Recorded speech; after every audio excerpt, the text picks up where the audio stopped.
После первой прививки реакция какая-то была? Покраснение, температура высокая? Ничего не было. Нет, да? Хорошо. Сейчас мы сделаем вам прививку, и если поднимется температура, даете нурофен, 2 дня не купаете, и если покраснение, полуспиртовый компресс. Хорошо?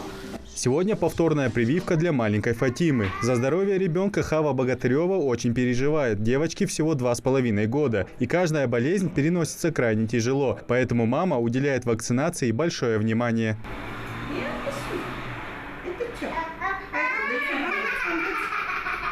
Зарема Богатырева уже успела сделать все нужные прививки маленькому сыну. Последняя была против кори. У меня долгожданный ребеночек один, я его всегда прививаю. Вот у нас такие случаи, полиомиелит, несколько случаев у нас, и кори много.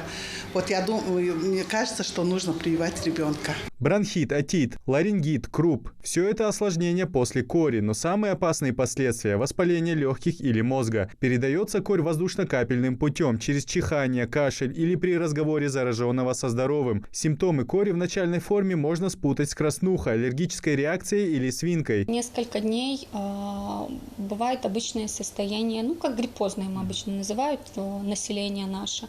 Очень высокая температура, насморк, кашель. И когда мы слышим, что вот несколько дней высокая температура держится, и ребенок такой ослабленный, мы примерно понимаем, по крайней мере, вот в данный момент, к чему нам готовиться. Мы говорим маме, ну, выписываем ей лечение, предупреждаем, чтобы она подождала, будут ли высыпания, нет. Естественно, мы находимся на связи с ними в этот момент. Ну, а потом, если высыпание находится, например, там, через 5 дней, через 4 дня, все, мы выезжаем, фиксируем. Всего в Ингушетии иммунизации подлежит больше 7 тысяч человек, более 5 из них дети. На сегодняшний день коллективный иммунитет составляет более 70%. Но этого недостаточно. В медицинских учреждениях в наличии все необходимые вакцины.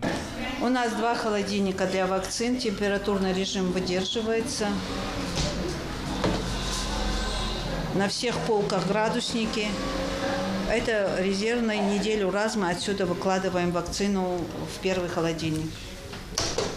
От кори нет специфического лечения, только вакцина-профилактика. Понимают это далеко не все родители. До сих пор остаются противники вакцинации. Но их сейчас скорее меньшинство. Участковые врачи отмечают, что за последние полгода ситуация улучшилась в лучшую сторону. Лично я сама была приятно удивлена, потому что именно от кори очень неплохо прививаются сейчас. Да, было сложно. Мы ходили по участкам, призывали подходить на вакцинацию к нам в поликлинику, проводили мероприятия у нас в поликлинике.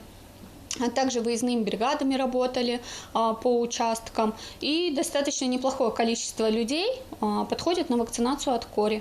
Для детей полный курс вакцинопрофилактики составляет от 1 до 3 лет. Плановую иммунизацию проводят с 3 апреля по 31 декабря. Привиться можно в любом медучреждении региона. Идрис Ижиев, Хамзат Халухоев, Новости 24.